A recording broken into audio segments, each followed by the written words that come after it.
The date is November 8th, 1996. I'll be interviewing a survivor, Henry Tiger. And my name is Janie Brown.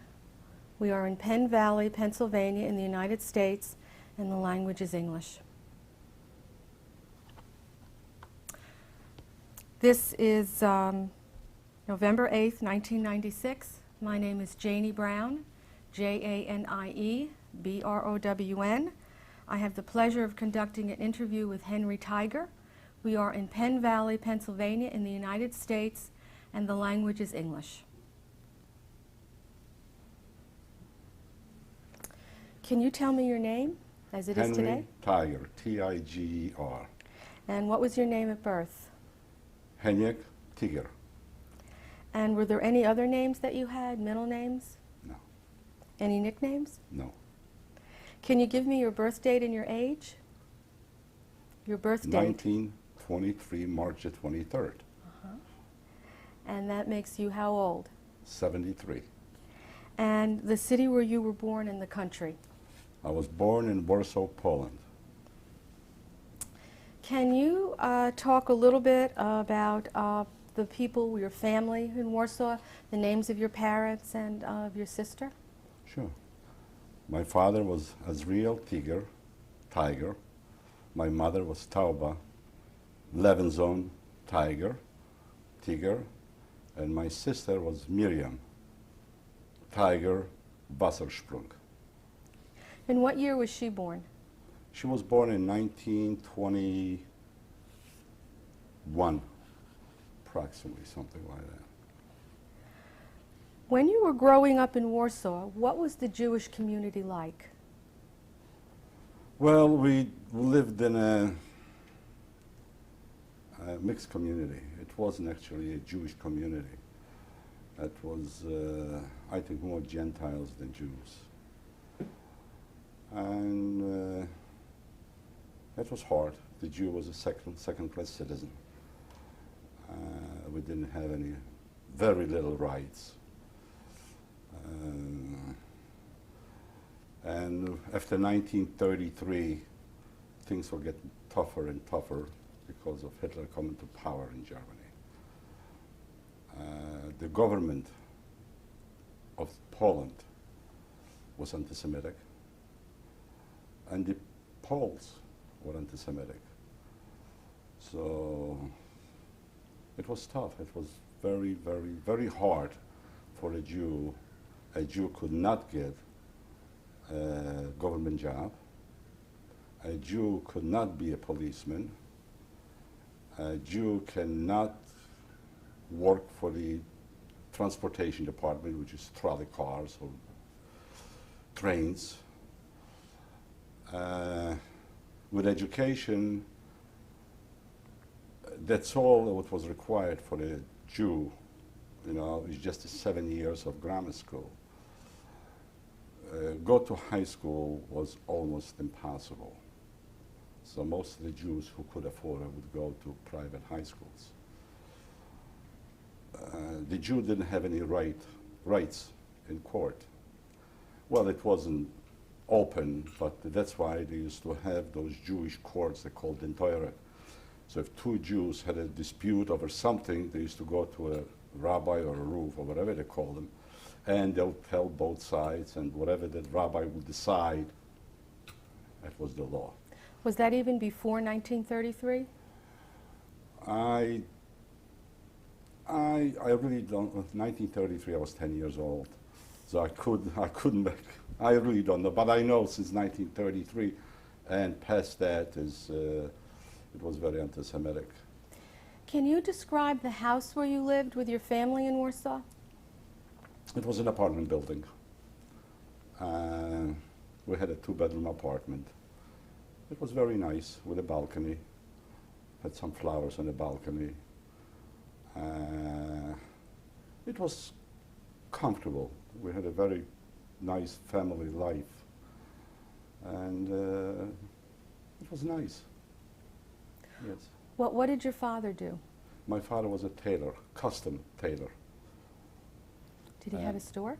Yes, he had a store and he had a couple guys working for him. And the store was pretty large store, so it was divided. And the other part, my mother had a store that used to sell accessories for shoemakers and for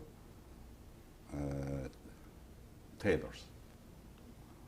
So they were both busy. They were both working parents, today how you call it. Right. And we used to live across the street. So actually from our windows from the apartment, we could see the store. And so my parents, if I wanted something, you know, I would go out on a balcony and they will know that we had like a silent language. And it was very nice. Yeah, it was comfortable. It was nice. We had a lot of love in our family. Can you describe some of the activities you did as a child? Any hobbies or sports? Yeah. Well, I was, I don't want to say all Polish, like you say, all American. I was through grammar school and through high school, I was always on the team, you know, on the soccer team and volleyball, basketball, and I was on the boxing team. So I was pretty active and enjoyed it quite. Yeah, I enjoyed it. I was very, very active in sports. What schools did you go to? I all went to private schools. I went to grammar school, I went to Mizrahi, which it was a Jewish school, but it had the rights of a government school. So it means if you graduated from Mizrahi, you could have, if they will let you, you could have gone to high school, to a Polish high school, or the government high school. All the high schools were government. I mean, besides, they had private schools. But a Jew had a very slim chance to go into a Polish high school. So I went to grammar school, I went to Mizrahi, which it was on Królewska Street, across from the Saski Ogród, which it was the Saski Gardens. And when I graduated that, I went to it wasn't a Hebrew high school. It was, again, a Jewish high school. It was a little bit of Hebrew, but it was a lot of history studies and you know. And the high school was Krinskiego. The name was Krinskiego, and it was, the number was 100, which every high school used to have a number on their sleeve, and we used to have uniforms, which it was blue with light blues, you know. Slacks and the or name, shorts? Pardon me? Light blue shorts? No. It was Pants? no dark blue, but we used to have like a Stripe? stripe, yeah, blue and blue over here, a little, you know, dark blue. And my high school was Krinskiego. It was on Miodowa 7, I remember. And I did not graduate it. I did not graduate high school. I had 3 years of high school in 1939 when the war broke out in September. And that was the end of my education. How did your family celebrate the Jewish holidays? Very nice, very warm. And actually, that's my memories of the home. Friday night was a Shabbos dinner. It was every Friday. We used to have a kosher home, though my parents were not Orthodox.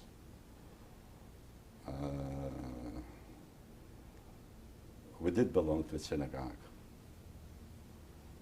The synagogue was on Śliska Street. It wasn't like in the United States that every synagogue had a rabbi.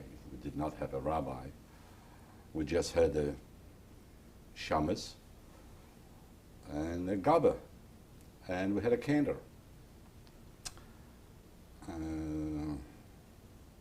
My parents belonged to that synagogue, and my father and mother usually will go on all the holidays, not just the holy holidays, not just Yom Kippur and Rosh Hashanah, but they would go on any holiday, and then it would be a dinner festive with the candles, and each holiday, whatever was the food, you understand, that's the kind of food we had. And we put on the viola, we call it, you know, the record player, you know, that you turn it with cantor songs. It was beautiful, really, I mean, beautiful memories. Did you have relatives who also were there for the Sabbath?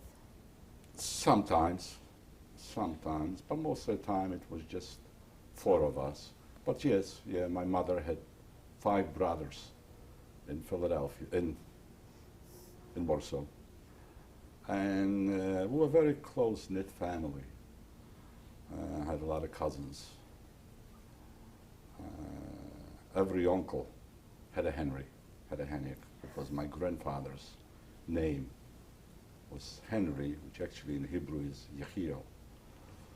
And so everyone, so it was 6 of us. So when we used to have a wedding or whatever it is, it was 6 Henriks, which was 6 Henrys. And yeah, we were very close. We were, I think with a couple of them I even went to high school.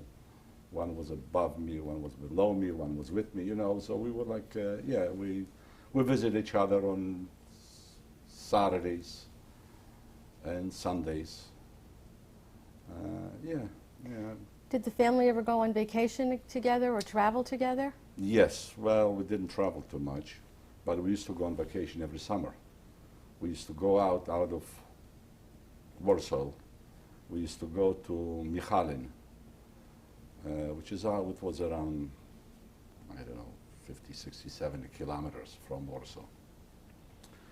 And my uncle had a place there, which it was, but at the same time he had a couple buildings that he used to have apartments with a groundkeeper. And it was in Michalin, and every summer we used to go, we used to have our same apartment, you know, a 2-bedroom apartment. And most of the time the maid would stay with us. When I say maid, it sounds like it's a big deal. In Poland, it was not, you didn't have to be a very wealthy person to have a maid. I don't want to give the impression that we were wealthy. We were comfortable, upper middle class.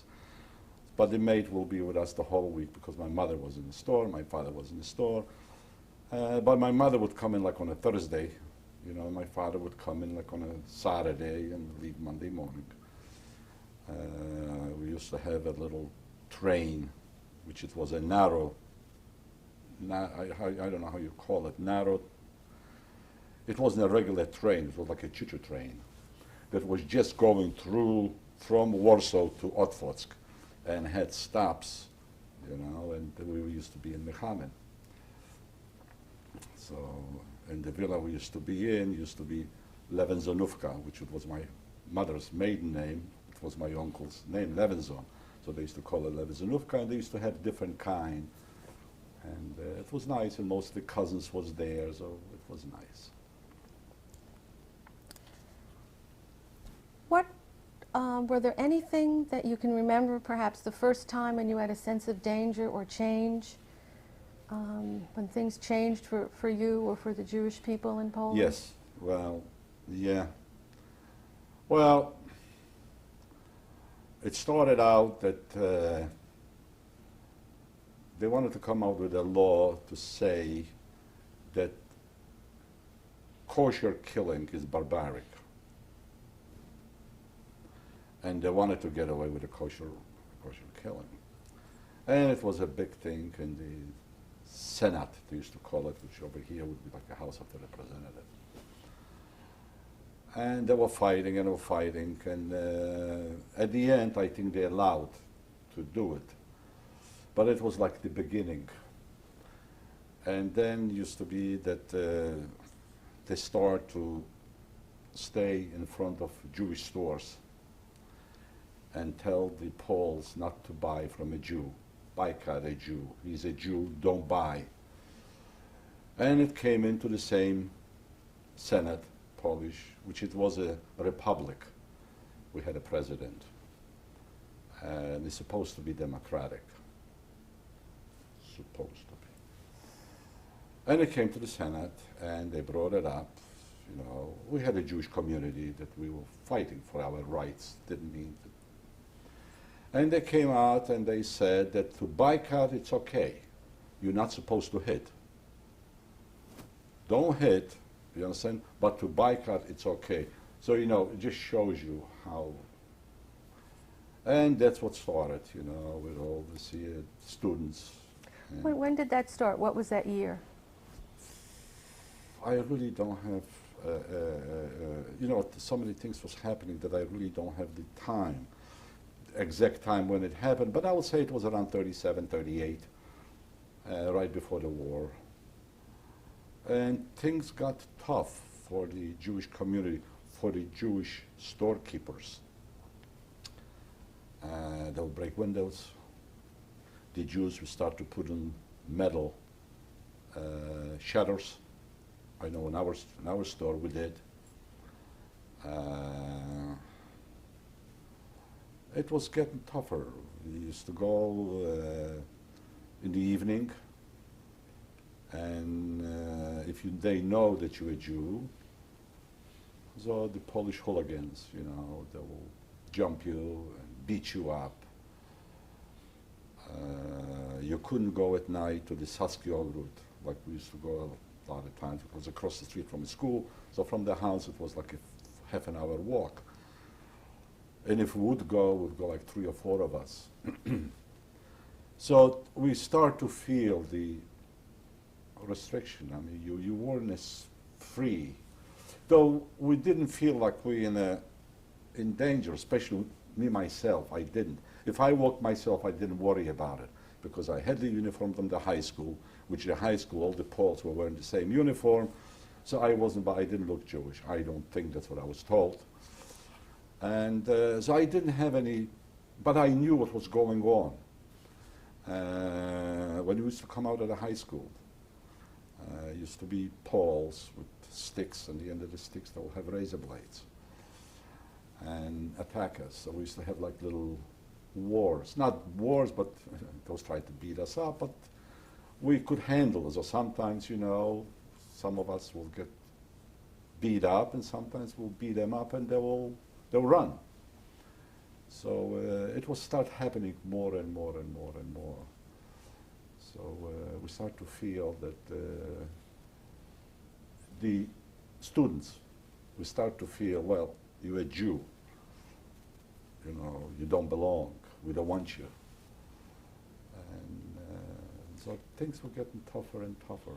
Do you remember any specific incidents that stand out in your mind? No, it became like an everyday, when it was time to leave the school, you know, 1 of us or 3 of us will go out and look, are they in here today? How many of them are there? But most of the time we handle them. I mean, we were much different than the old, I don't want to say old, what is old, but the Jewish Jew, the Orthodox Jew, the Jew with the payas, the Jew with the beard, even the young ones, you understand, they would run. I was already in a class of high school boys and girls that we weren't as afraid, as it says in the Jewish Bible, you know, if somebody hits you, you should put the other cheek. No, we didn't believe in that. And we would fight, and they would stay away from the high school, you know, when we were going out. We were a little bit daring already. We were like the generation of not the Jew from before the First World War, you know, that go around with the payas and the beard and being afraid and being scared. No, it was a different feeling already among us, about our young people. Sometimes we'll play like a soccer game with a Polish team. We weren't afraid. They would try, but I mean, uh, we were conditioned a little bit different.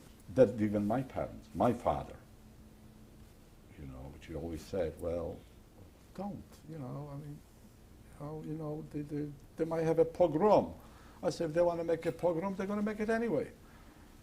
I'm not going to not go to school. I'm not going to stay there overnight because they're staying out there and the hooligans. So it was just a different way of reasoning.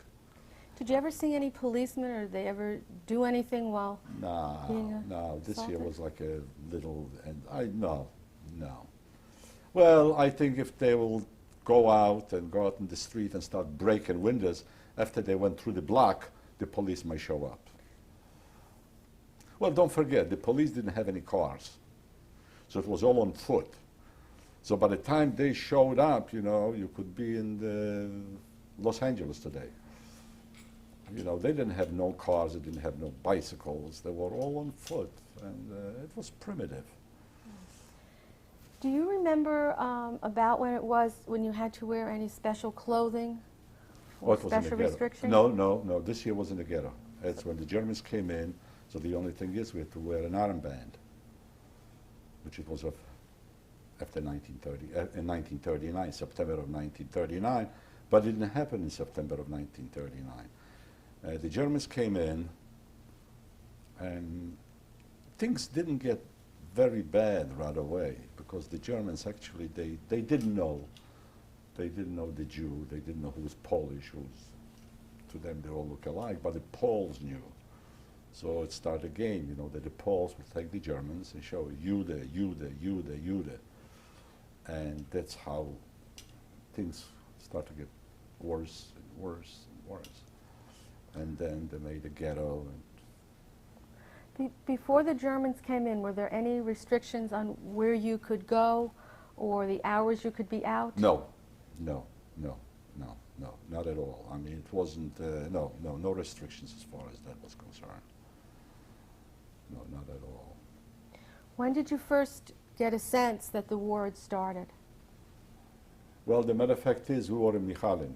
We were on vacation. It was in September. September the 1st, the matter of fact is, we were just ready coming back to Warsaw, because school would start, I think, September the 5th or the 7th. And then the news came out. You understand? So when we already came in September the 2nd or the 3rd, the war already started. The Poles were saying, well, we won't even give them a button of our uniforms. They were very strong, but they didn't have anything. Believe you me, I mean, they didn't.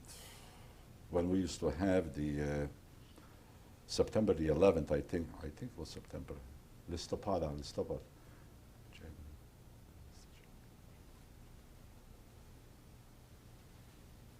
I don't know, I think it was the 8th or the 9th month. The 11th, it was the Independence Day. And we thought that Poland is strong. We used to have those big marches. And we would walk in it, you know, with the school flag. And we thought that Poland is might. It was a joke. It was a joke. Poland was overrun, you know, from the history. I mean, they took Poland in a couple of days. But they stopped in Warsaw. In Warsaw, the Poles put a front up, they brought everything in. And actually, it was a nightmare.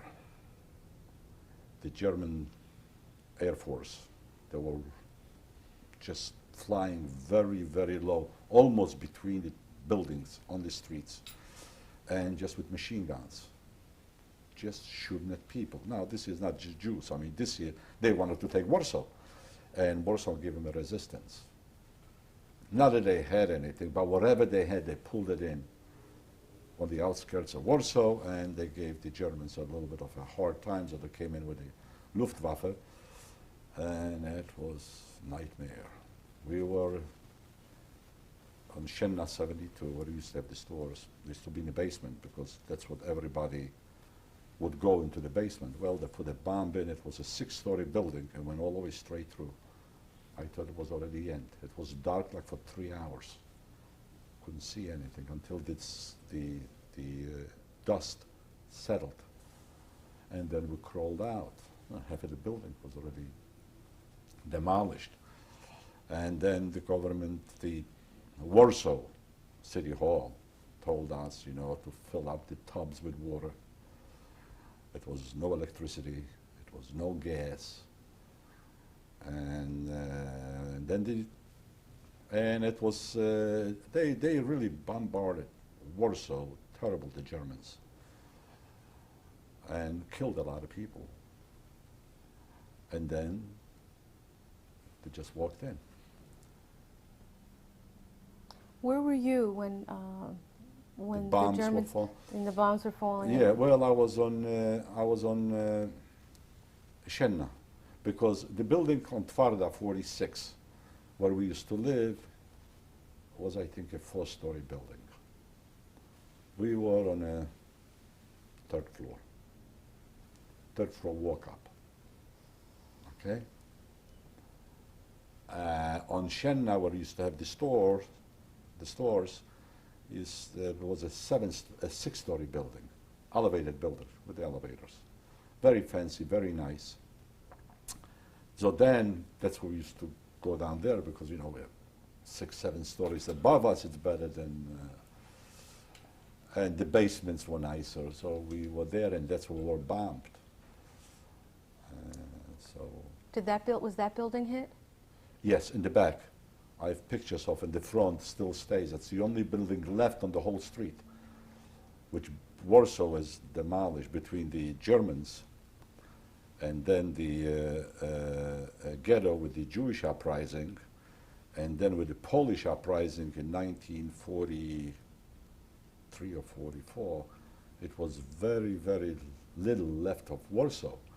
But when I went to visit, surprisingly, Sienna 72 was staying over there. Like, the back was demolished because when I was there, but the whole front was, I could not believe. The stores that we had was there. Now it's a dry cleaning place. I went in, I spoke to the owner, I told him, a long time ago we used to be here, and we used to have like a little apartment in the back that most of the time actually we spent in the store. In the back, because my mother was there, my father was there. So, for a snack or whatever it is, I used to go on Sienna.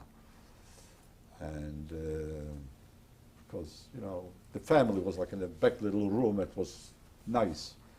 My mother used to make something or whatever, very fast. And then we used to have a maid in the apartment. But most of the time we used to spend on Sienna 72. During the time when you were in the basement when they were bombing Warsaw, what kinds of things could you do? What did you talk about? Do you remember? Scared. It wasn't too much to talk about. There was no conversation. Everybody was sitting and the bombs were falling all over. So just praying, I hope it doesn't. And then all of a sudden it hit. Who was with you in the basement? My mother, my father, my sister, and maybe another 20 or 30 people.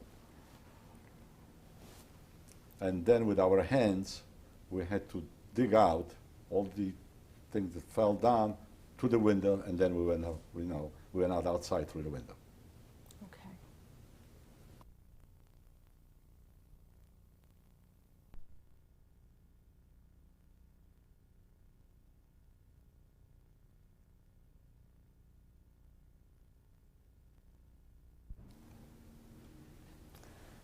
Henry, we were talking about your experiences when World War II first started and the Germans were bombing Warsaw.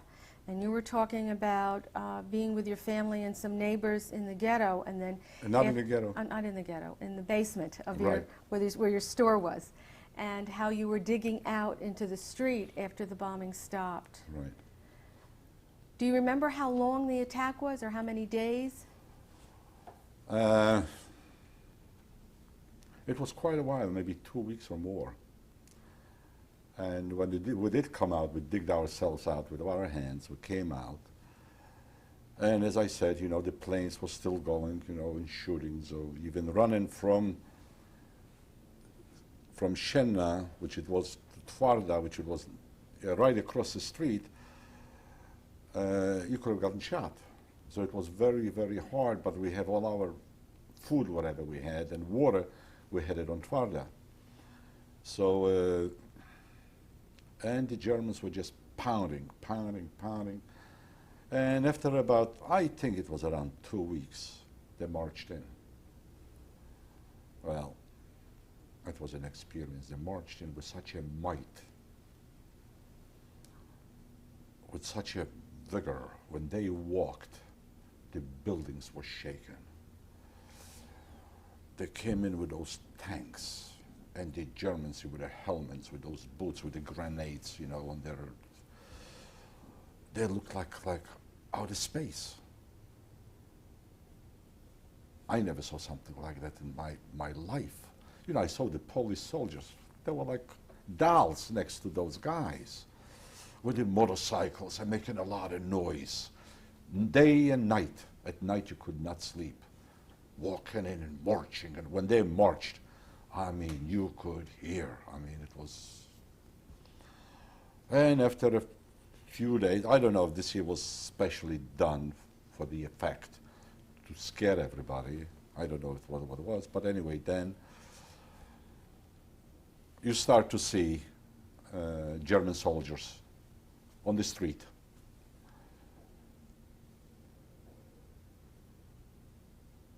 It wasn't bad. They didn't bother anybody, but you start to see the presence in Warsaw. And they were just walking around, and I think most of them were Wehrmacht, which it was a part of the German army that actually they weren't the SS or the Gestapo. It was the common man, the worker, the farmer. We could tell from the uniform and the insignia they was wearing on the thing, they were Wehrmacht. No big shakes, you know.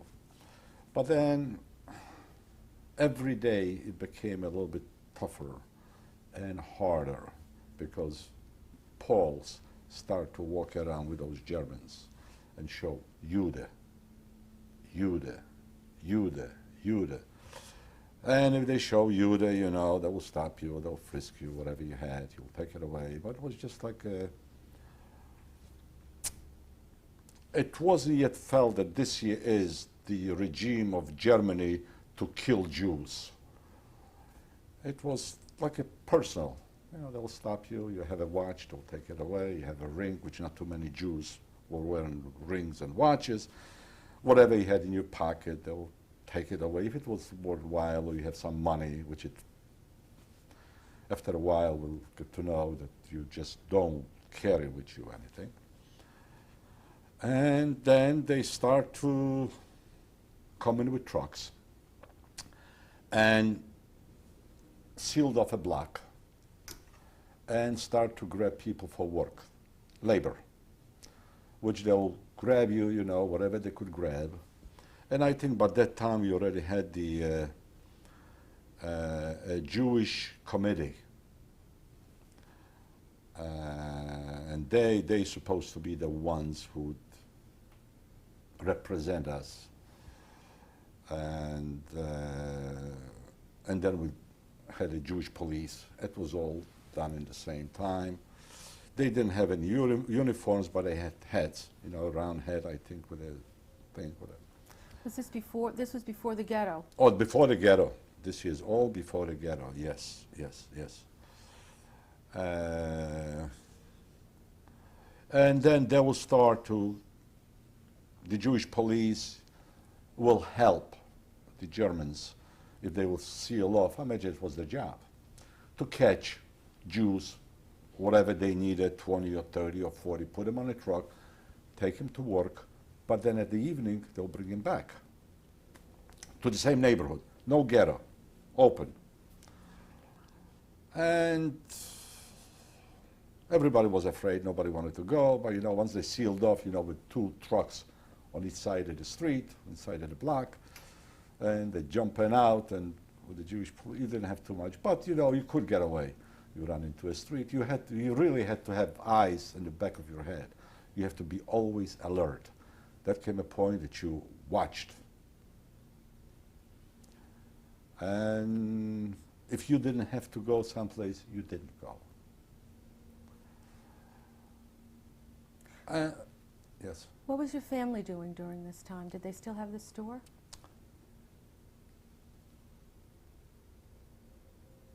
No. The store, once the Germans came in, we closed the store. I mean, the store was not open. Most of the stores were closed. Most of the stores were closed because you couldn't replace whatever you sold. And the zloty didn't have much value.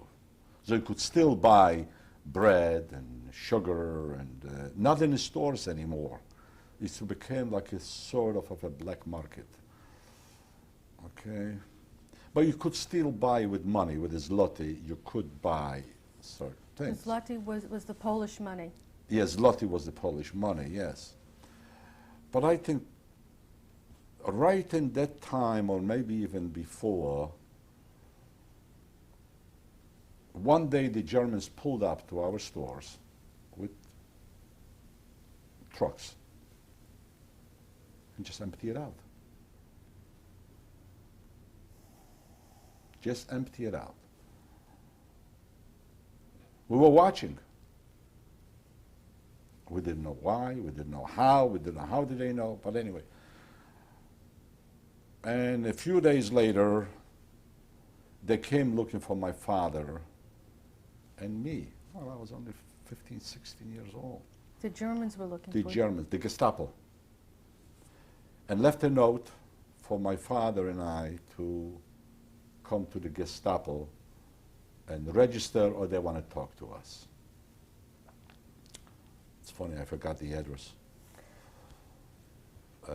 But anyway, and well,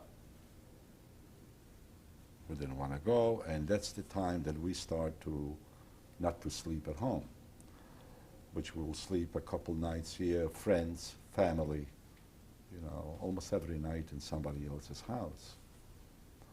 One day, one evening, we stayed over my uncle's house, Uncle Srulek, which it was a brother of my mother's. My mother had 5 brothers. So we stayed there, we had dinner there.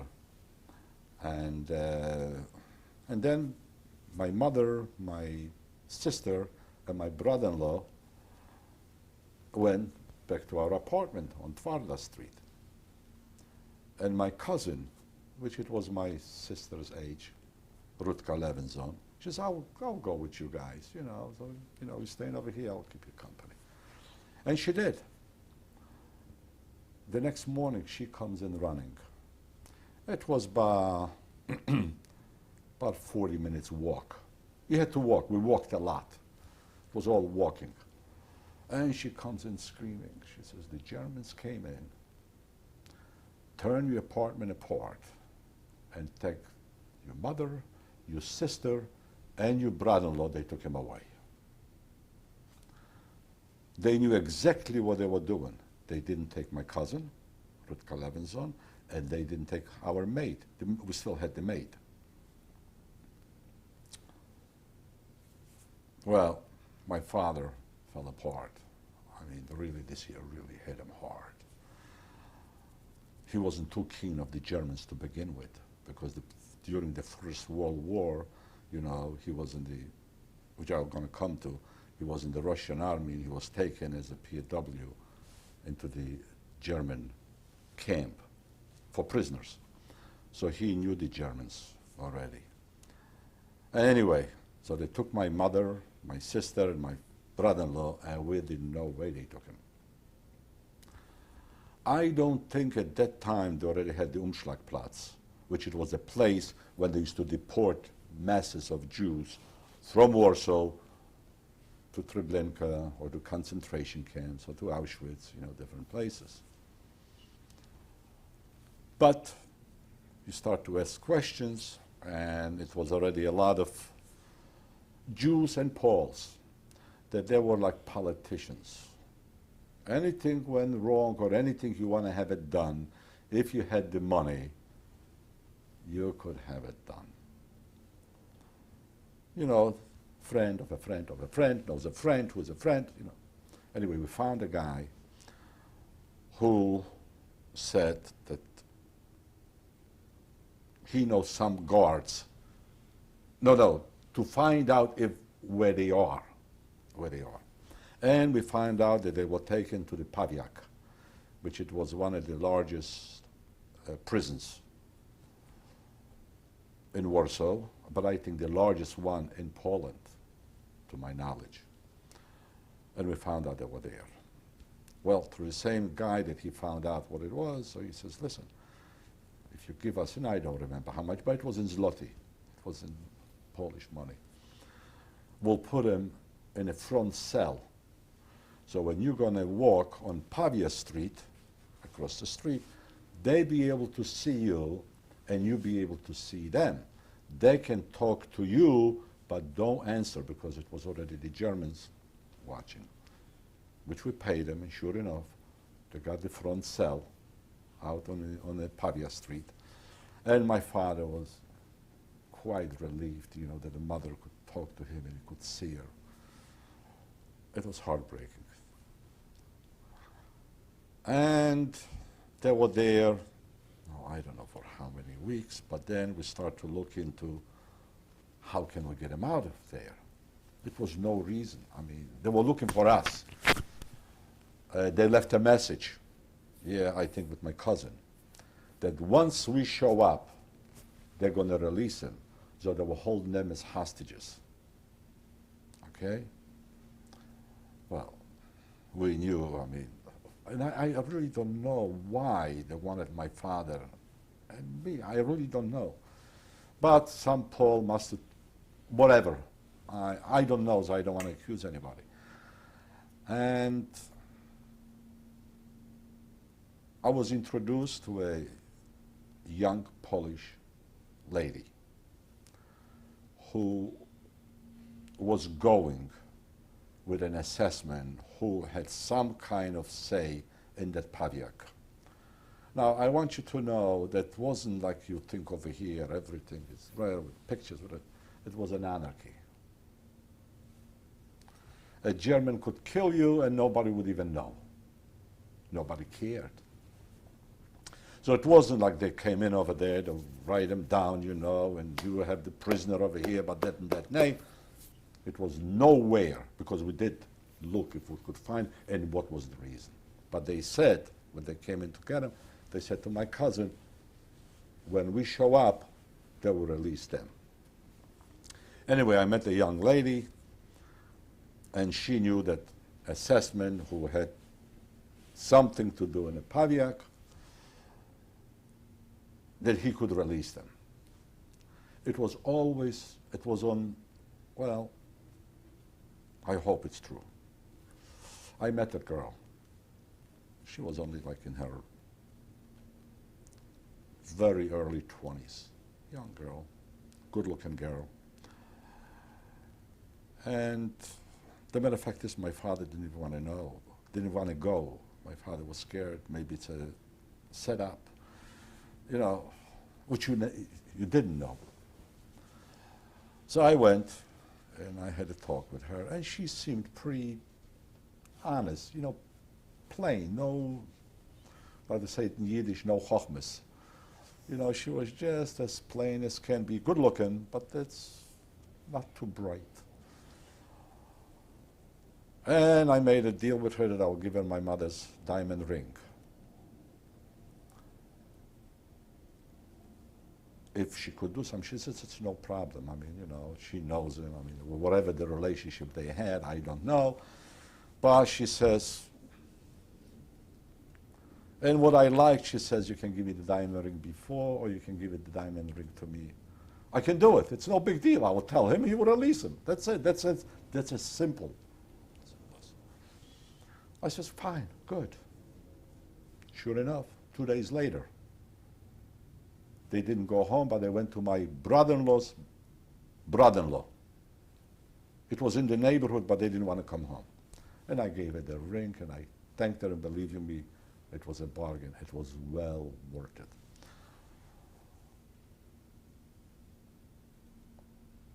But we were told, and I think I was told by that young lady, the Polish lady, don't go to your apartment.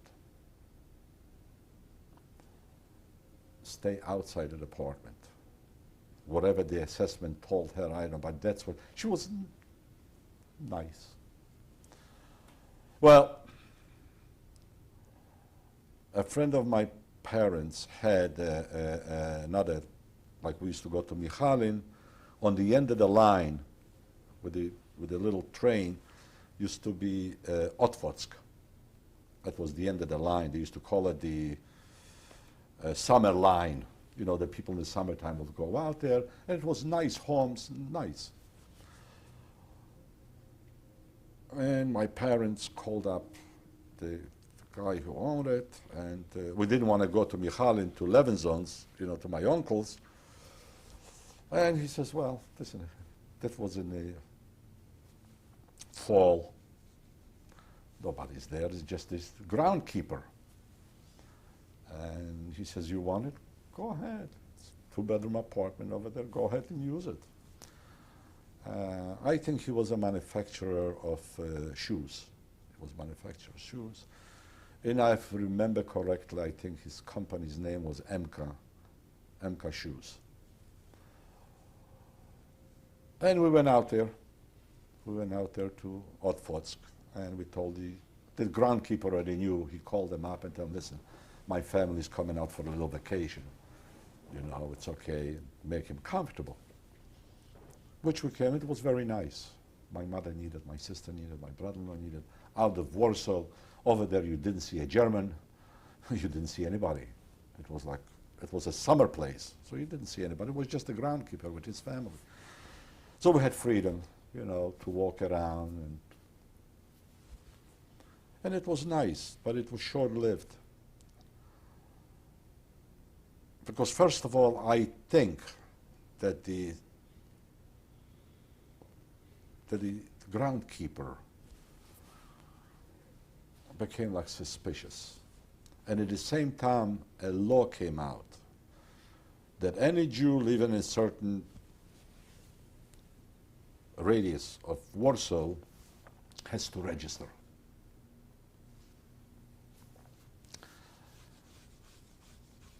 Well, we didn't want to register, and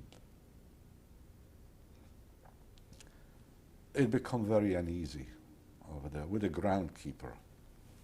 So one day, we packed up and went back to Warsaw, and went to one of my uncles and stayed there, and then my mother, my brother-in-law, and my sister went back to the house. And little by little, we went to the house, and it started. But at that time when we came back already, I mean, things were getting rougher and rougher in Warsaw. It was not the ghetto yet. Food became more scarce. You had to buy everything on the black market.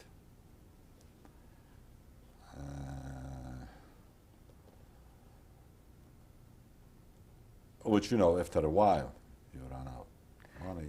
How did your family pay for food or for clothing? Well, or? yeah, all right, well, I'm going to go. My parents had some $20 gold pieces, and they had some dollars. I mean, this year, because my father was in the United States, and they never trust the Polish government. You couldn't trust in whole Europe. It was always wars. So they had some $20 gold pieces, the eagle, and some dollars. And I became the black market maven. My father was very scared, wouldn't go out on the street, because maybe they were still catching Jews to go to work, not deporting, but still going to work for a day's work. So, you know, not far away from us, you know, on Tvarda Street, you know, they had like a little gelda. They used to call it burza, you know, they used to call it that you could buy and sell dollars and francs and well, so I went out there and I started to talk and see and compare, and I became a maven. I really became good at it. It was all bought with zloty, but it was already a lot of money involved in zloty. And the Germans, that used to be taken out, you know, to the Poles, or the Jews were dealing with the Germans. It was already a lot of Jews who were doing business with the Germans.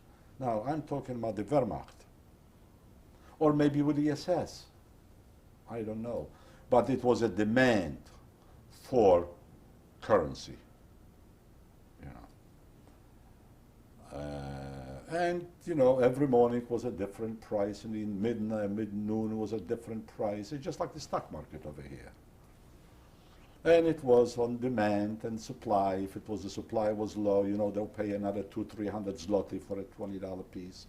If it was a lot of them, and I got already the things. I used to get a good price. I knew. And the matter of fact is, I used to buy, I used to sell, and then I used to buy it back, and with a profit, I'll come home with 2 loaves of bread. Well, 2 loaves of bread was a lot.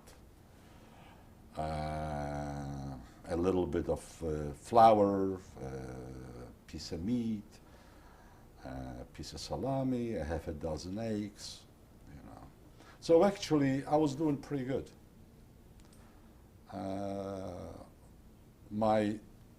Whatever I started out with, I always had it, and then from the profit, I always bring home different stuff. And this year was until, I mean, I don't know how many gold pieces my parents had.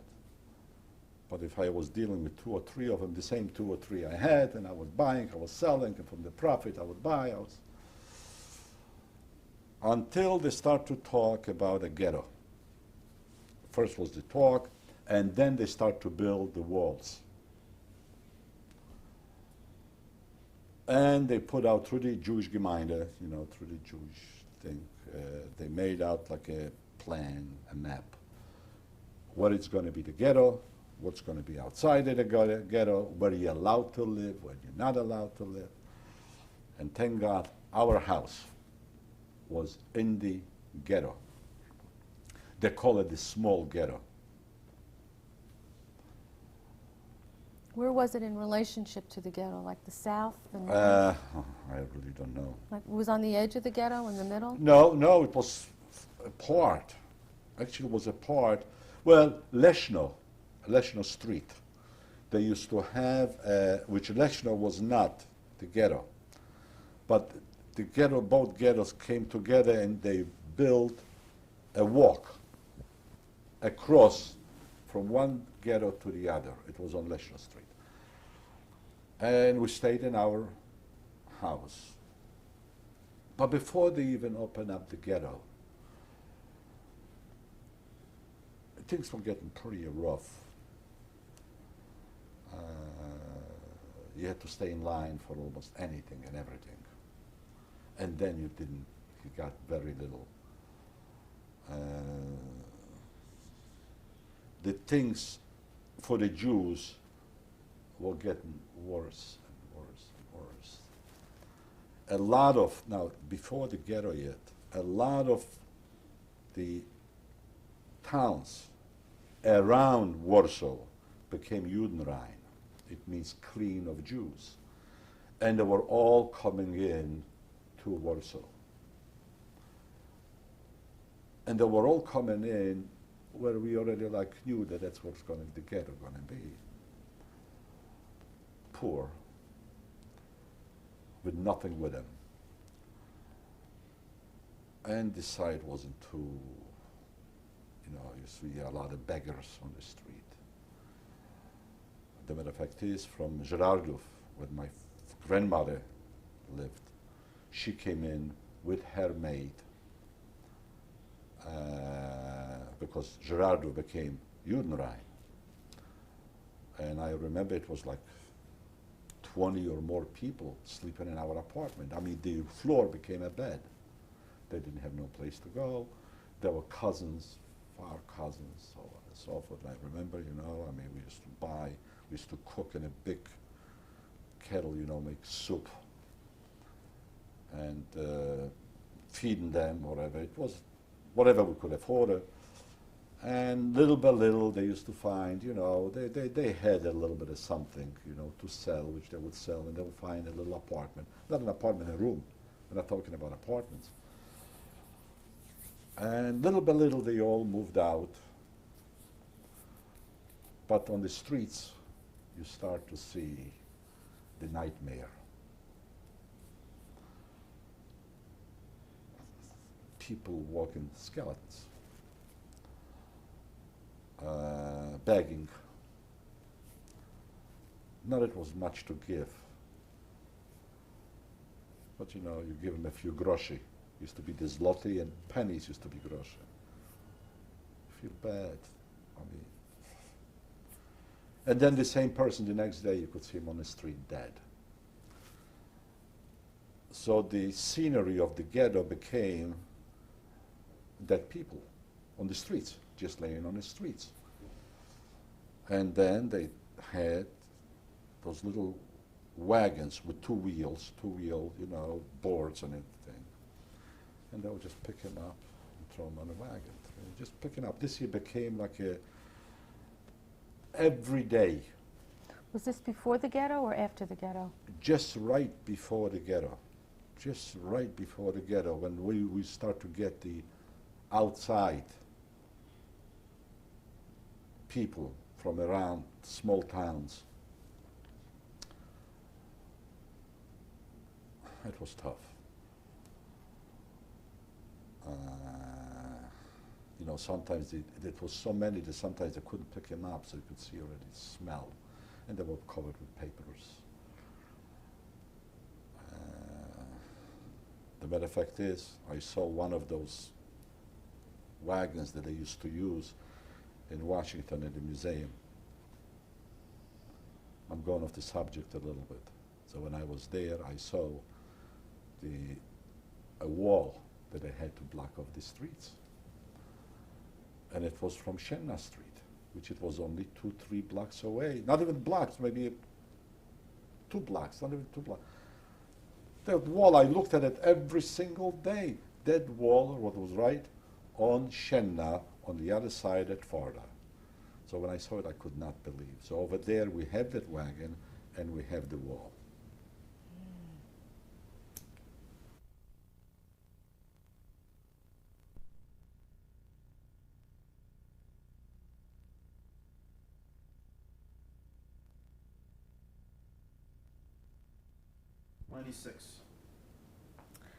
Henry, we were talking about the time in Warsaw just before the ghetto went up, and there were a lot of people who were dying on the streets. Right. And Well, that was just before the ghetto. What was yes, what if I happened? remember correctly, right, it was just right before the ghetto, but they already started building the walls, so we knew that it's going to be a ghetto.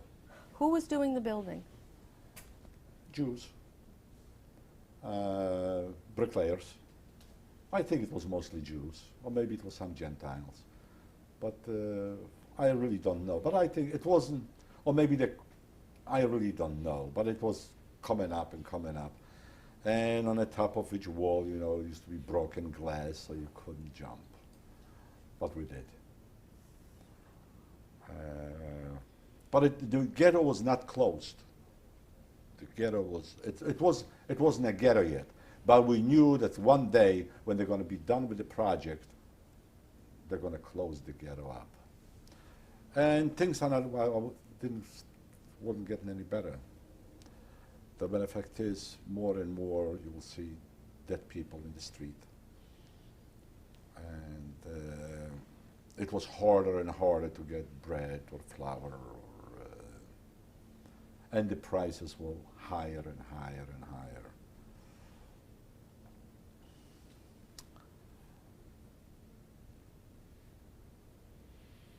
And then they closed the ghetto.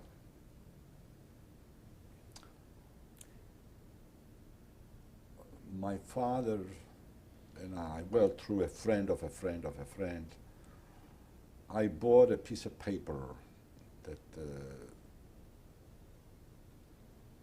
that I could be on the Gentile side. I met a young lady. I don't know if I want to go into the details how I met her. I don't think it's important. She was in her mid-20s. Very nice, Polish lady. She was a wife. She was married. She was a wife of an officer. It must have been a higher-ranking officer. And she was telling me that he was in the army, he was in the war, but then the high officers, most of them went to Romania and they opened up, they had like a government in exile. And he was there in Romania. She had a nice house on the outskirts of Warsaw with a maid. She must have been quite well off. And we're just friends and very nice, good-hearted. When I got my papers, piece of paper, didn't take much. How did your father get the paper, and what was the Through paper? a macher. You know, you could buy anything you want. I mean, for money, even the false papers, they were so good that and the Germans did not know. They were still new in Poland. They didn't know what was going on. They were just, well, they close up the ghetto and we're going to hold the Jews. Yeah, and they came out with a law that all the Jews have to wear a band, a white band with a Star of David, blue. So they knew, and it had to be on your right hand. Right, on the right hand. What was the paper that your father got for you? It was an Ausweis, which I have over here, a lot of them, that didn't mean anything. I don't even remember what name it was, but it was something that a Jew could not have. And actually, this year was enough.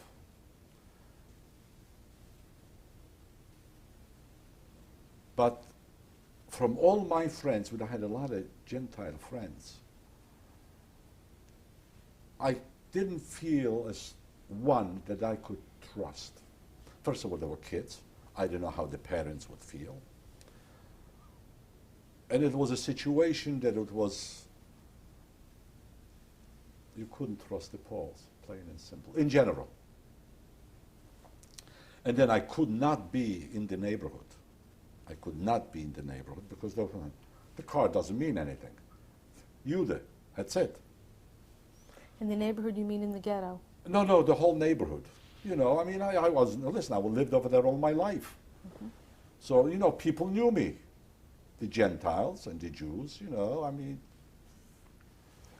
you live in a neighborhood for 15 years, and you walk the streets, and you ride the bike, and you do things.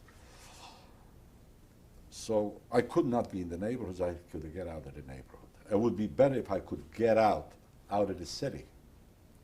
It would be better if I could get out of the country, which I could, if I could go even to Germany, like Jeanette did. You understand? That was perfect. If I could go out to go to work in Germany as a laborer, which a lot of Poles went. I was scared, you know, with what we went through, with the Gestapo, you know, with the Paviak, with my parents. I was just afraid I might do the wrong step, and this is it. So I went to that lady, which I knew a very short time. And she lived like outside of Warsaw, which is maybe like a 45 minutes walk. Not far. It was Aleje Jerozolimskie, you know, it was a very plush neighborhood. And I didn't know if she already knew that she knew that I was Jewish. I don't know if she knew that the ghetto was already done or not, or that they already closed the ghetto or not. But the ghetto was already closed. It was sealed off. It was sealed off, yes.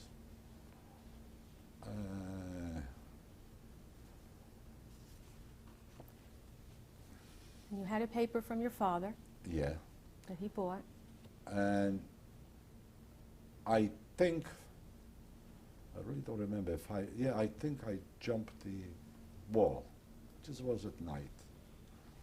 I was athletic, I was young, I was like a cat. I mean, it was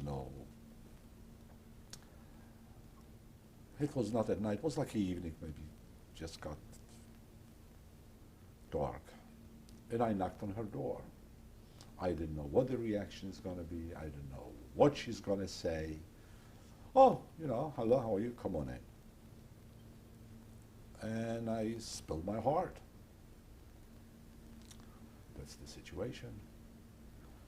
And I would appreciate if I could stay for a while until I put on my head on straight. Maybe I can get somebody out of town through somebody, or maybe I can get an Ausweis as to go to work in Germany. I had to get out of the neighborhood. And to my surprise, she says, oh, sure. And she had a maid. And she told her maid that I'm a cousin from out of town, came to visit. And, my Polish was fluent. I mean, a lot of Jews spoke Polish, but they had like a Jewish accent. My Polish was perfect. This year helped me a lot. and she said, yeah, sure.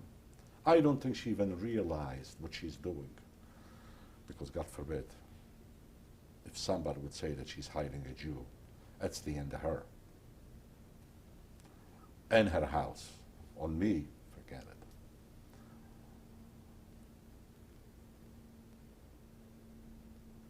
I was there a day, 2, 3. I was very, very uncomfortable. I knew what I was doing. She did not. So I was taking like advantage of a nice person. Gullible. You know, she didn't know. She wasn't anti-Semitic at all. She didn't know what was going on. I couldn't sleep at night. And don't forget, I was a Jewish kid. Mommy's and daddy's boy. I didn't know from no chochmas, if you know what I mean in Yiddish. I didn't know from no politics. I didn't know from no underhanded. I didn't know all the shenanigan. I was as straightforward it could be. And this year was eating me up. I could not sleep at night. I could not eat. And I said, what am I doing? God forbid. And after being there maybe for I really don't remember for how long, maybe for a week, maybe 10 days. I was stretching it. I says, maybe I'll get an idea. Maybe. But it came to a point, I just walked out.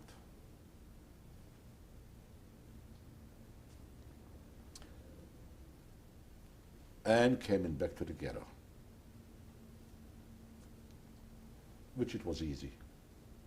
It wasn't a big deal to go in. No, though the Wehrmacht was staying at the gates with the Polish police, but they used to have people go to work on the Gentile side, Jews, and they'll bring them in.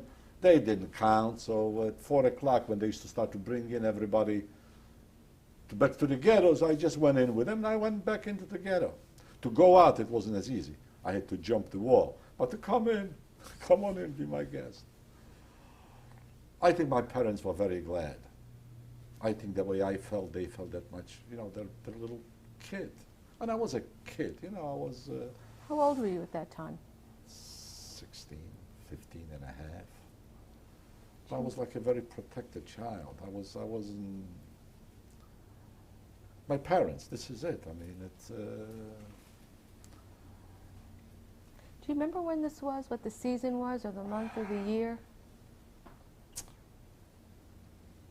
Was it winter? Because I usually, well, they came in September, October, November, December, January, February.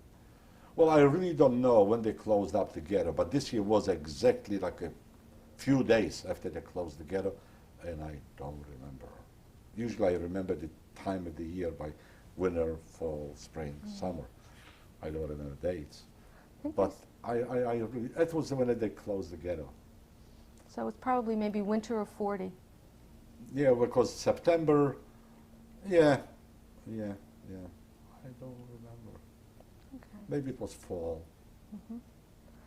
Yeah, And so you were back with your family then, Back and you with were my- all in the ghetto. we were all in the ghetto. And back selling my $20 pieces, you know, back into this swing.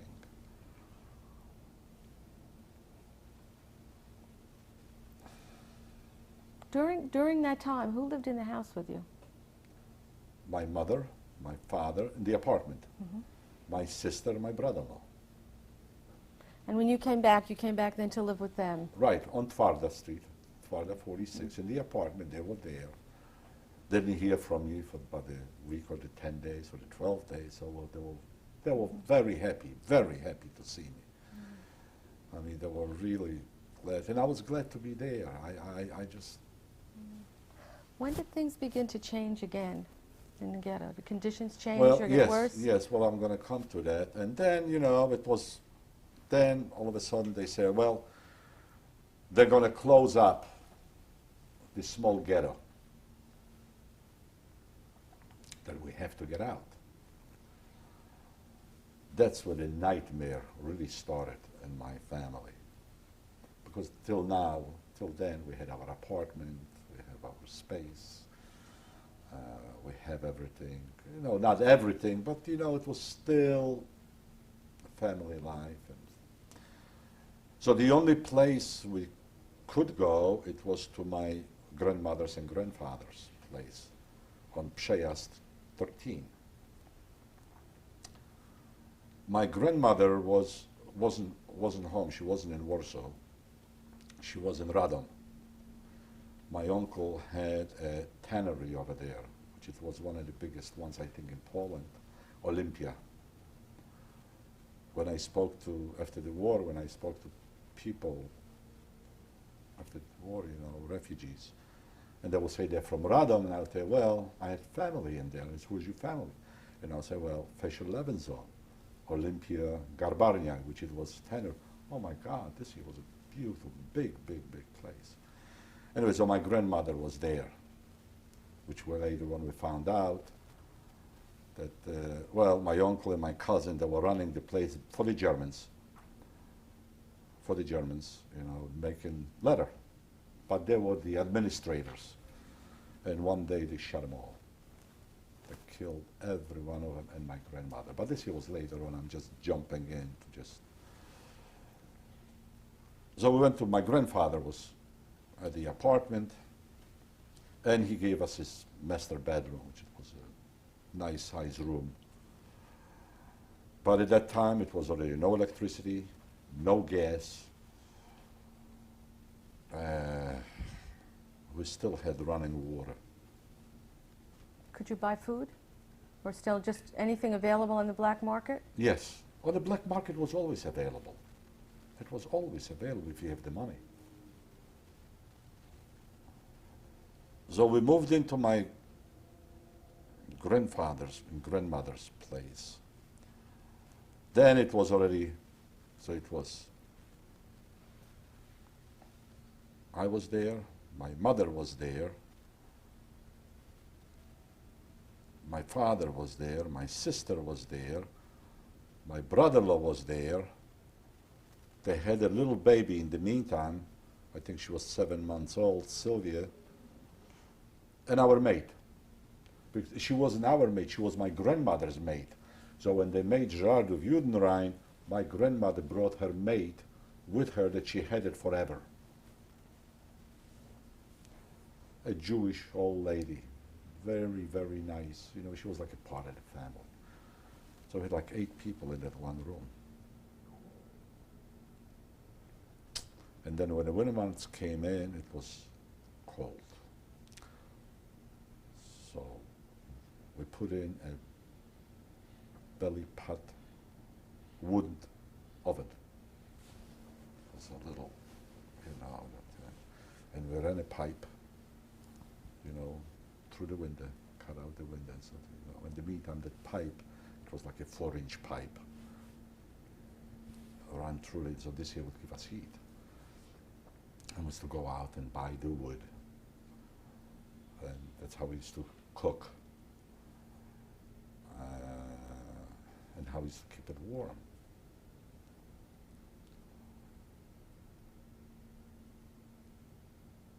And it became already a really, we really start to feel the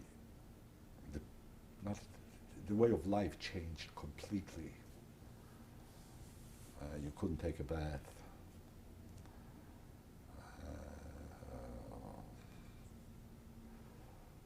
The heat was, you know, with smoke. I mean, it was really already like which I shouldn't complain, it wasn't bad. But for us, it was like a tremendous change. And I'm going to bring something up that I don't know how important it is. My uncles opened up a tannery in the ghetto. As I told you, you know, they were all in the letter. I mean, they were the kings in the letter. How they did it, I don't know. But they opened up a tannery, and it was a chemist, a Jew. Tough guy. And the tannery must have been in a basement of a factory, which it was, no factories, was in the ghetto. Now this is already in the small ghetto I'm talking about. And they opened up a tannery. They used to bring in rawhide, you know, that's what you used to say, you know, cowhide, smuggled in by trucks. How they did it, I was a little peon over there, I didn't know. But it helped us a lot. And used to have a big pit as large as this room with chemicals in it, like acid. You could smell it. And this year you had to like go through it like once every 2 hours. And then we used to have guys coming in and they will take off the hair of that. I don't know why I'm explaining this here, it's not important, but I want to bring it out to. And then used to go into a big drum, a huge drum, like 7 foot in diameter. It was no electricity. Now the chemist will make the brew for the leather to become leather. And this here had to be like turned over, like you have in a dryer, but a 7 foot drum. So that was all my cousins and friends. We used to have on shifts. This year had to go on for 24 hours a day. So you worked there? So I worked there. And instead to get paid, but thanks to my uncles, you know, and I was a good worker. I mean, for 12 hours you stay, you turn that thing, believe you me, I was built. And it wasn't easy, so sometimes 2 guys, one on one side, and just turn this year 24 hours a day. I didn't turn, we had 8-hour shifts, but then we'll work for an hour and off for 15 minutes. So it used to always be like 3 or 4 guys on a shift. And it was all cousins and friends because you had to, because you were afraid. And instead to get paid, I told my uncles, listen, instead to get paid, I want some leather. Instead to get paid. Well, my parents, my mother was in the leather selling.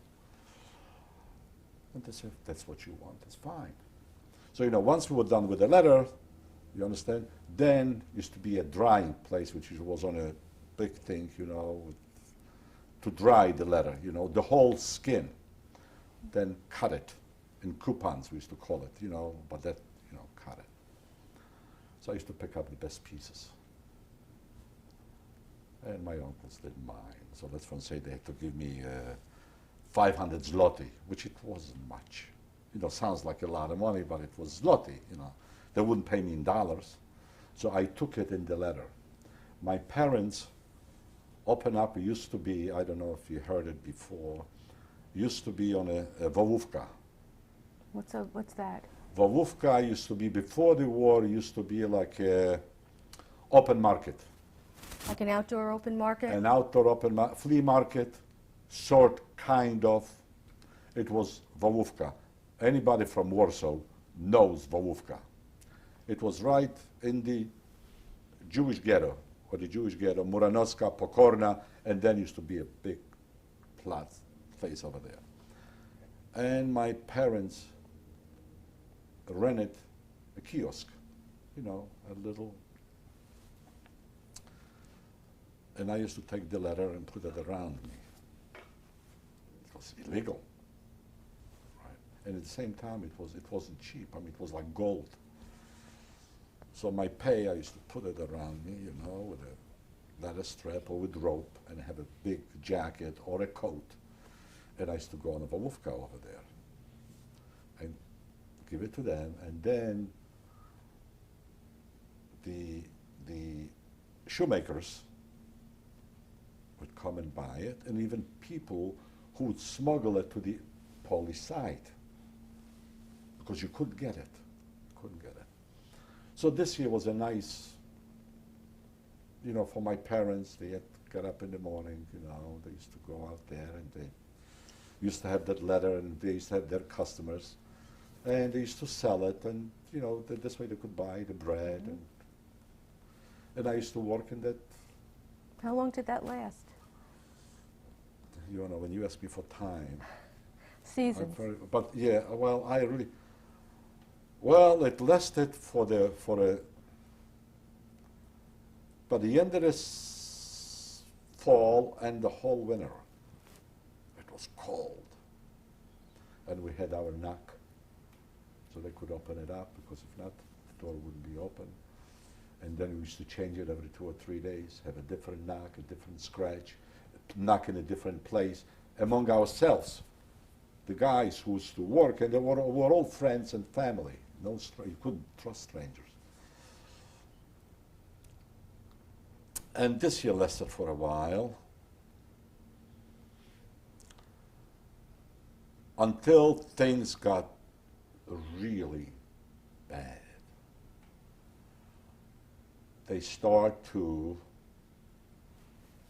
take Jews out to the Umschlagplatz, which it was on Bonifraterska Street. It was a school before the war. And over there, they used to, whoever they would, now they didn't grab already Jews now to go to work on the Gentile side. They would catch Jews and take them into the Umschlagplatz. Who were they? Germans. German soldiers? Coming in with trucks, yeah, coming in with trucks. And the Jewish police would help him. It came to a point you could not walk the street, because they would give a contingent. It was a number of people that they had to deliver. When the transport came in, whatever the transport was, and they used to take him on the Umschlag, and became, I mean, it was very dangerous to walk the streets.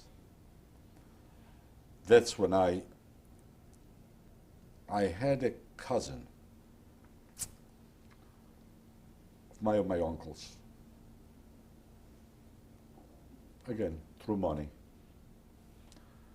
It was a Arbeitslager outside of Warsaw, convention. An Arbeitslager. Can you explain what that Arbeitslager. It consists was no concentration camp.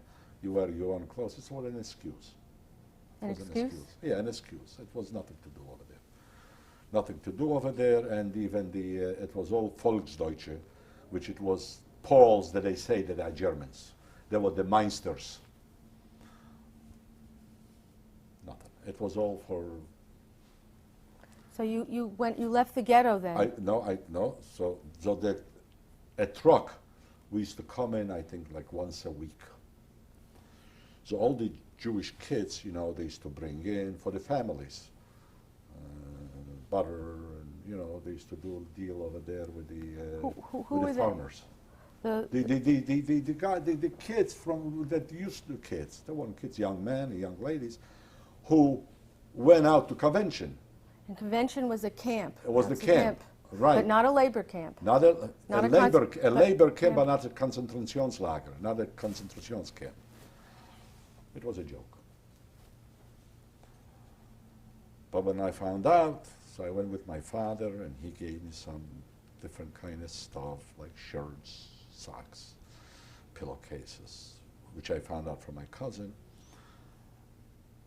And when they came in, my cousin must have given him a lot of money, or my uncle must have given him a lot of money. So they used to, once a week, I think it was once a week, they used to come in with a truck. And the Meister, which it was, I think he was a German, his name was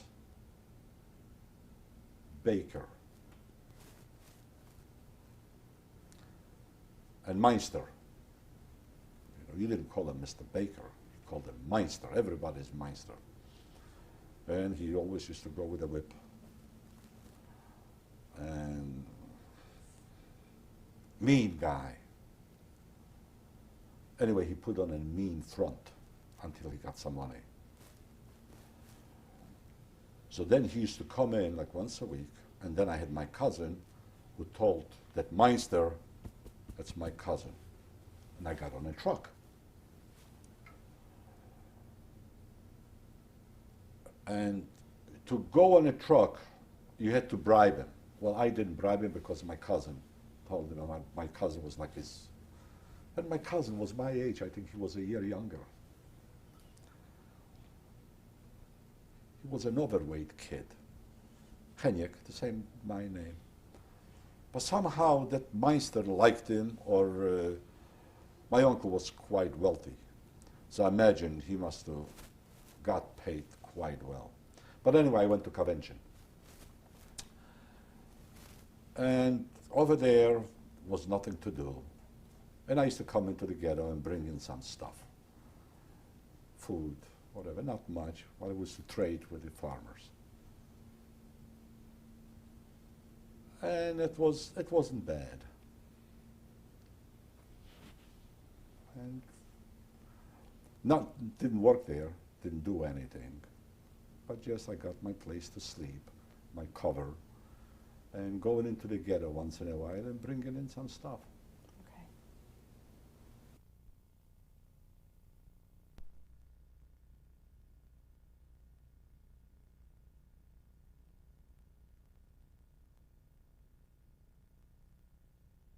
Henry, you were talking about the fact that your family paid for you to go outside the ghetto into a camp that was a labor camp, but not a forced labor camp, and you could come back and visit your family and bring food in and things that they needed. Right. Well, they needed much more. It's all what I could bring in. But I used to come in like once a week, once every 2 weeks, and then I would see him. Sometimes it was very short. A lot of times I couldn't go, so they would come out. They knew already when the truck is going to come in, and then I would see my sister, my brother-in-law, the whole family. It was like a little reunion. And they would give me some more shirts and socks and underwear and pillowcases, and, you know, as I could trade. And you use those things to trade for food that you bring back in? Right. You see, we used to go out to work, but I don't remember what we were doing. So going to work, and it wasn't watched by Germans. It was watched by Poles. and I think they had like green armbands. Were they That mean that civilians? he's a civilian. Yeah, civilian. And that were the people we're dealing with. And they were taking us, but I don't remember doing any work. What was the purpose of this place? Why was it better to be there than in the ghetto? First of all, you weren't afraid that they're going to take you into the Umschlagplatz. You were getting a certain amount of food, which it wasn't bad. We had a kitchen. And we were getting our soup and we were getting our bread. We were in fresh air. Had which wasn't a bed, but was, made out of wood, but with hay in it, with a pillow, with a cover.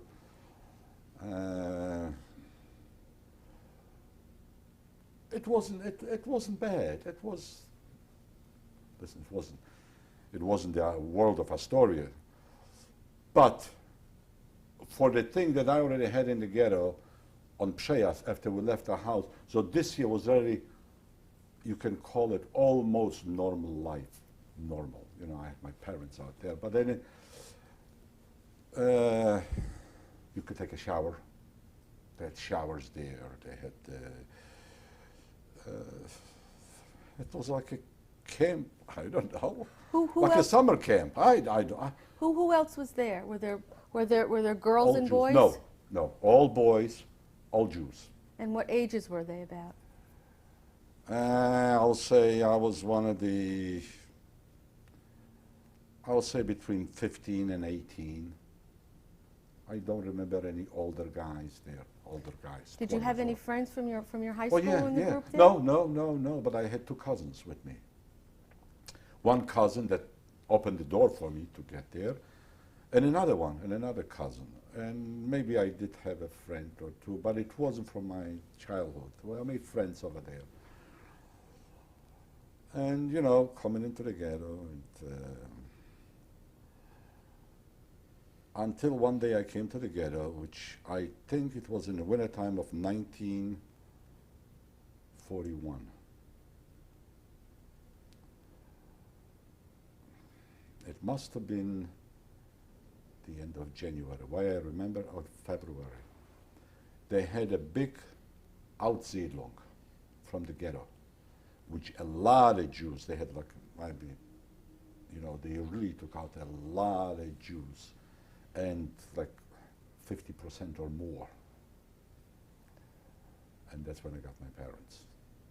So when I came from a convention, my parents will go on.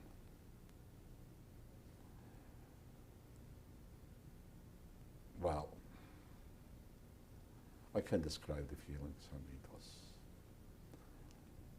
my mother, my father, my sister, my brother-in-law, my little niece, and the maid, which her name was Glika. They would all go on. I didn't have to go into the place because people already on the street told me.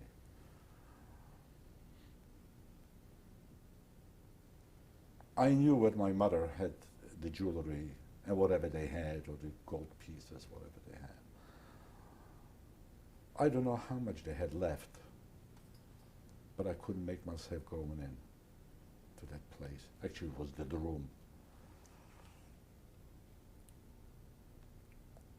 And I didn't go back to the truck to go back to convention. That piece of paper that I had, that which was still good. I imagine I still could have gone out as a Gentile and maybe make my way through, or get shot if I get caught, because I didn't have no place to go. By the way, I ripped it up. And I said, well, what's going to happen with everybody is going to happen with me. And I don't want you to think that I'm that idealistic, or that I am that, but it was just a moment that it was just like you really take stock in yourself. Here I'm left all alone, period. And I ripped up the Auschwitz, which was no way that I, even if I wanted to go back to that lady, maybe stay a few days and maybe go out or whatever, it was the end of that. So I actually, like, I burned all the bridges, all the options. And to stay in the ghetto in that time, you had to have a number.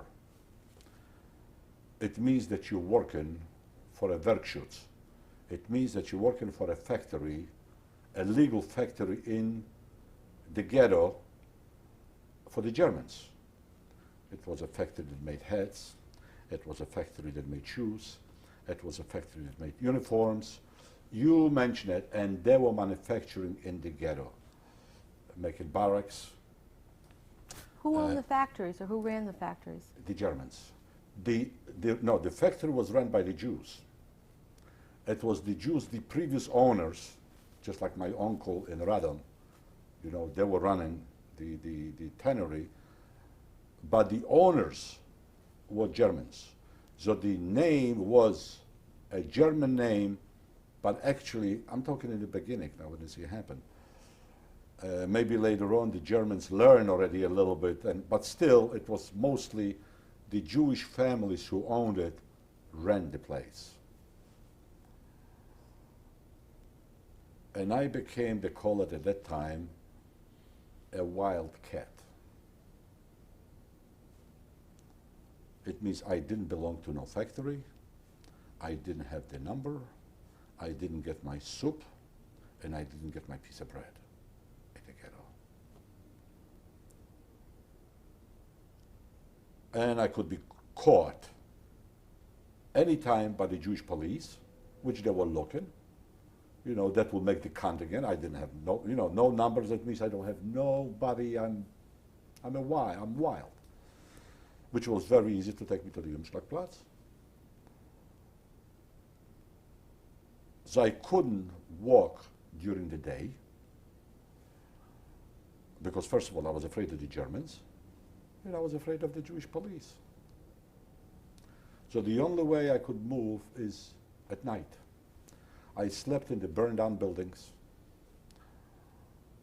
I became dirty, crummy. Well, I didn't have to shave at that time, but anyway, filthy, and with the hair. I mean, I looked scary. And I didn't see no way that I can. So when it was already late in the evening, and I walked out, and I was living on whatever I was going from building to building, scraps, horseradish. I eat horseradish. Some dry up potato, anything. Understand? I couldn't bring myself to go out and start to beg on the street. And I couldn't because it was during the day. I could not. Disgusted, hungry, dirty, bringing down to a point like an animal that nobody wants.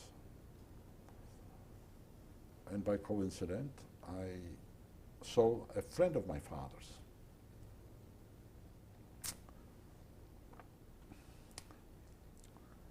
Very nice man.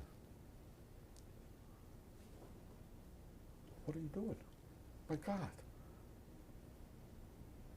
You don't look like you from Warsaw. You look like the guy who'd come in maybe from a little town. I mean, how's your father? Well, I told him a little bit this story. I went to convention. They took them away, and this year just happened maybe a week or two ago. He says, "Come with me." And he took me into a factory that used to make shilling, which again, it was a German name, but it was run by a Jew. He took me in to the office. It was the owner's son. I think his profession, he was an attorney before the war. Nice young man. And this guy told him, he must have been very friendly with him. I think the guy, my father's friend, I think he was an engineer. And I think he has something to do in the Jewish committee. And I think he has something to do with building or redesigning the walls. He has some kind of he must have some influence. And he tells him, he says, listen, he's like a son to me. That's my dear friend. He lost his parents. He was in convention. Give him a job. The guy opened up the drawer from his desk, took out a little black number and gave it to me.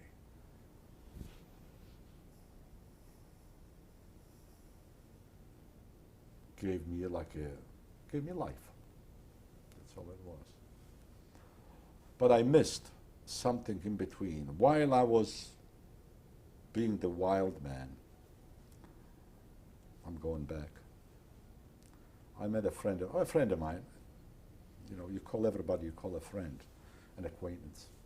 And he was a policeman. And I said to him, I said, listen, I'm in a predicament over here. I'm going to die. What can you do for me? Wherever, I would appreciate it. He says, well, which building do you sleep? Which building? The whole ghetto is my castle, all the burned down buildings. I told him, he says, all right. He says, I'm going to come down in a couple hours. Well, he took me to the Umschlagplatz.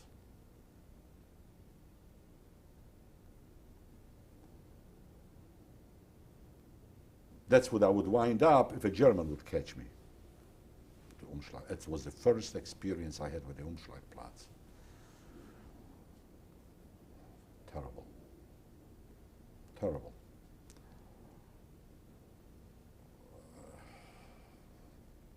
Wherever I was sleeping in the empty, burned down buildings was better than the Umschlagplatz. The conditions were unbelievable. But it was men, women, and children together. Terrible, terrible, terrible, terrible, terrible. So, my God, what happened? I'm now in for a transport.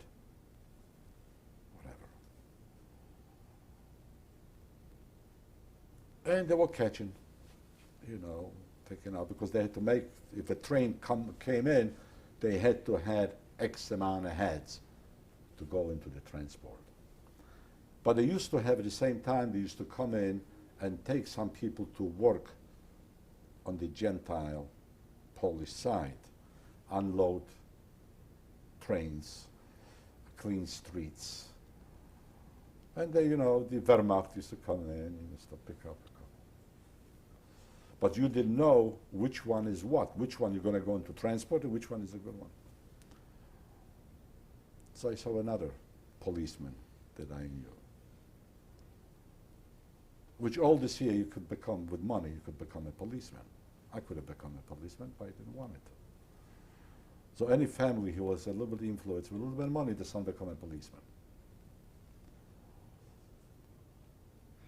It didn't make him bad because he was a policeman. Understand? But he didn't have to be brutal and so underhanded what the guy that I knew did. You know, you could be a policeman and still having a little bit of compassion. So I said to him, and I told him what happened, and I knew the guy's name. He knew him.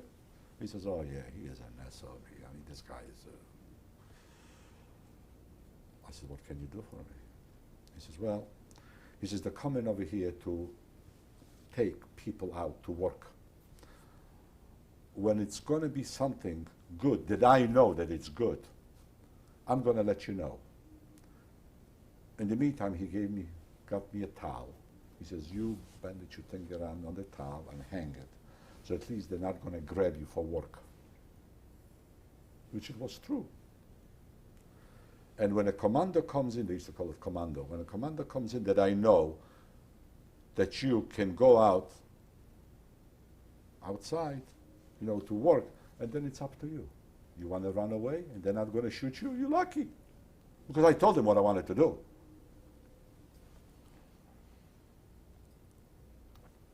Sure enough, the next day, grabbing everybody, I was the first one there. And they took us out, I think it was about 15 or 20 of us, with 4 Wehrmachts, taking us out. It was like a site, think of, for trains. It was a box car over there. And it was nails, boxes and nails, to be unloaded and put on trucks. We unloaded it. But I told all the guys, slow down, slow down, slow down. Let's walk back when it's getting already be dusk or, it's getting. And I told them what I want to do. I says, I'm going to run away. Oh, you can't do that. You're going to get shot. You're going to get this. You're going to get that. I said, well, I'm going to take the chance. And sure enough, we walked the streets. We never walked on the street. We used to walk on the, not the sidewalk, but on the street right next to the sidewalk. And it was getting dark, and I imagine it must have been the busy hour because there was a lot of people, traffic, and we're going through a busy street. I just call them right with the people. Run with the people. I don't know if they did see me or they didn't care, the Wehrmacht. It was old guys, in their 60s. I say old guys in their 60s. And just got in with the people. And I got away. Now I'm on the Gentile side, on the Polish side. Not too clean. Not too neat. What did I do now? I could not go back to that Polish lady. First of all, it was very very fancy neighborhood. Either to knock on the door, somebody's going to see it, it's trouble. In the meantime, it's getting darker and darker and darker, and the streets are getting lighter with people, lighter with people. Well, the only option I have is go back to the ghetto. I was already an expert, jumping the wall.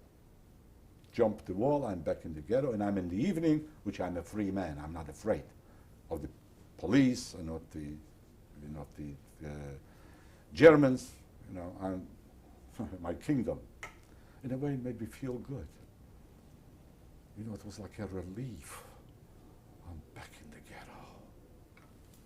And then a couple days later, I met my father's friend. He took me to Schilling, and the guy took out and gave me that, and called the Werkschutz, which it was each company, each factory had their own police. I said they call them the Werkschutz.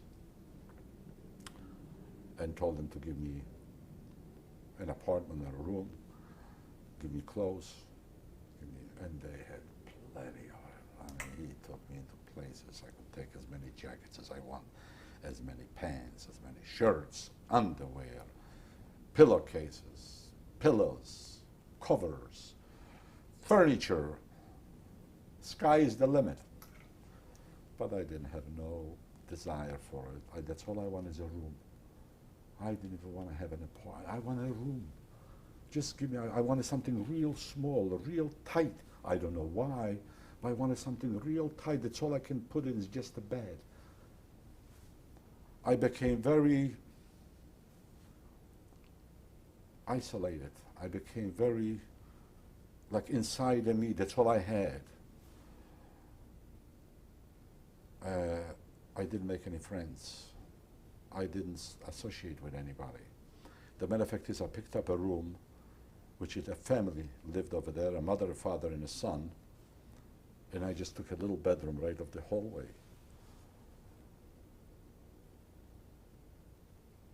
And I don't know if I spoke to those people 10 words. I was like, I don't know how to describe it. They thought that I'm weird. Even if I would say hello, I would mumble under my nose. I didn't want to be bothered. I didn't want to be And I stayed in the room at night, you know, no lights, no heat. But during the day, I used to work as a carpenter, driving nails into pieces of wood, you know, making those planks, you know, to build barracks, you know, like peace. And I became over there still very isolated. I couldn't. But then the guys that I work with, you know, and they were very nice. They were very helpful. And but once I was done with work, I would go and crawl into my little cubby hole. Again, I put in a little pot-belly oven, and I was good at it. Plenty of wood. And then I used to cook myself something. I didn't have any money. So it used to be a bakery there on shilling, you know, for the people. I imagine they were baking the bread to give out for the. So flour used to come in trucks with flour. And it was a certain amount of people that they would carry the flour. No, you couldn't just go over and carry it. And I got friendly, that was the strong guys. And for each, I think they gave me like 10 zloty. Now you're talking 100 kilo, 200 pounds, 180 pounds. I used to take this here like it was nothing. It was a trick to it, they showed it to me. And then I used to make a couple dollars. If I took 10 sacks, I got 100 zloty. For 100 zloty, I could buy maybe some vegetables and some beans or whatever it is. And then I used to cook that at night. You didn't get paid for your work? No. That's all I got is a nice soup. I mean, I'm talking, it was nice, you know, even a piece of some meat in there, and a nice piece of bread, but no pay. And it was nice. It was very nice. But then, you know, at night, that would keep me busy, so I had something to cook, something to do. But I didn't, they used to have like a tea place, you know, they used to call it herbacharnia, like a cafe, but I used to tea, no coffee.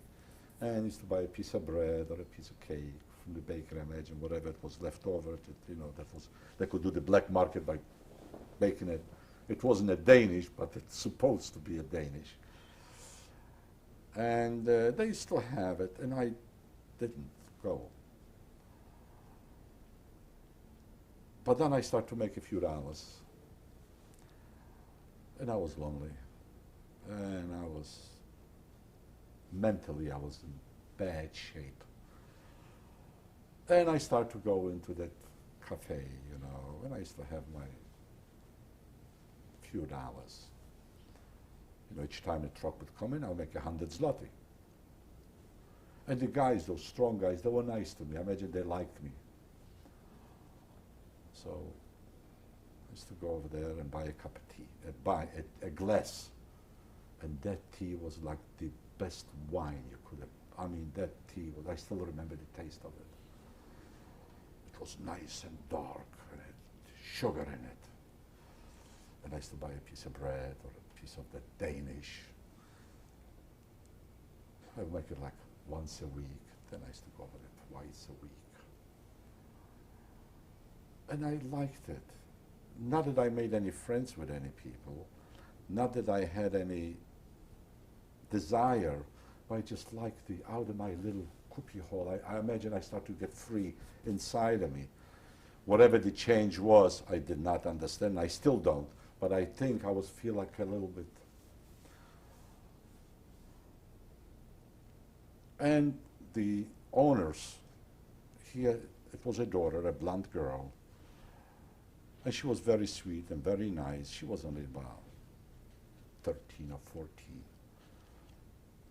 And I started to talk to her, and it was very pleasant, you know, about people that she knew and I knew. And it was like, I looked forward to sit down and have the cup of tea with a piece of Danish and sit and talk to her.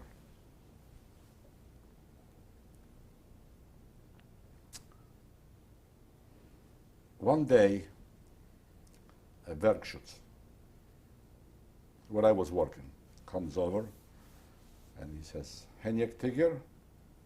We weren't afraid of the Werkschutz. You know, they were all guys, you know, but they were in uniform, a police uniform with a whistle. These were the Germans or No, no, they were Jews. the Jewish policemen? The Jewish, but they were only policemen on the grounds of that factory, which it was maybe 10 block radius, okay? And that was Schilling. Huh? That was in Schilling. Schilling, right. Comes over, and he wasn't afraid of them. They were nice guy, you know, but their job is to Werkschutz. But most of them were very nice, very pleasant, no. And he says that, I don't remember his name. I was almost ready to throw out the name, but I don't want it because I'm really not sure that he would like to see me. That's the guy who gave me that little line number. I went to his office. It was very nice of him. I didn't see him. You know, I would see him in a yard, you know, hello, you know, good morning or good evening.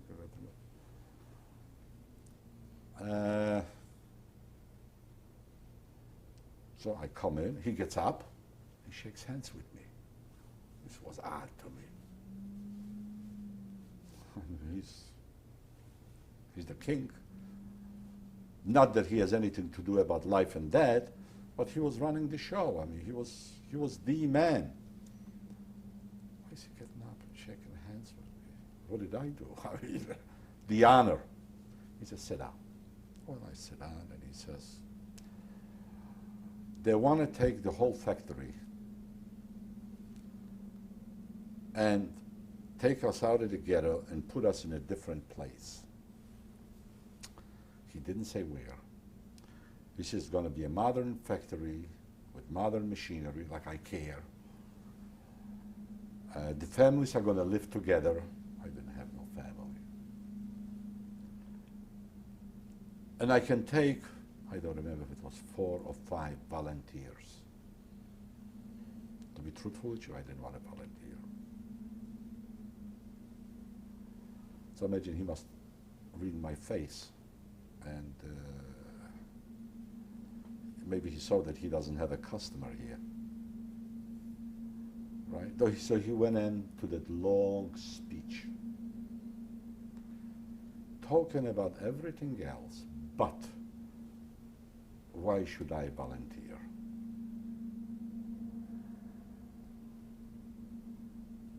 And after a few minutes sitting there, I got to the core of why should I volunteer.